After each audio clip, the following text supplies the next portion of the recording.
পরম দয়াল শ্রী শ্রী ঠাকুর অনুকূলচন্দ্রের পুণ্যময় সৎসঙ্গ আন্দোলনে যারা যুক্ত তারা প্রত্যেকেই একটি বিশেষ ছবির সাথে অত্যন্ত পরিচিত। ছবিতে শুভ্র বসন পরিহিত, হাতে জ্যোতিদণ্ড বা লাঠি নিয়ে বসে আছেন পরম পিতার অত্যন্ত কাছের ছজন মহাপুরুষ। আমরা অনেকেই এই ছবিটি আমাদের ঘরে বা দেয়ালে বা সৎসঙ্গ কেন্দ্রে পরম শ্রদ্ধায় টাঙিয়ে রাখি, কিন্তু আমরা কি জানি এই মহাপুরুষদের প্রকৃত ইতিহাস?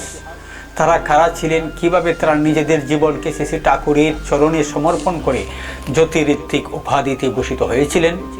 আজকের ভিডিওতে আমরা কোনো মন গড়া গল্প নয়, বরং সৎসঙ্গ পাবলিশিং হাউসের নির্ভরযোগ্য ইতিহাস ও গ্রন্থাবলী থেকে সংগৃহীত সম্পূর্ণ খাঁটি ও ঐতিহাসিক তথ্যের উপর ভিত্তি করে এই 6 জন মহান পার্শ্বদের জীবনগাথা সংক্ষেপে আলোচনা করছি।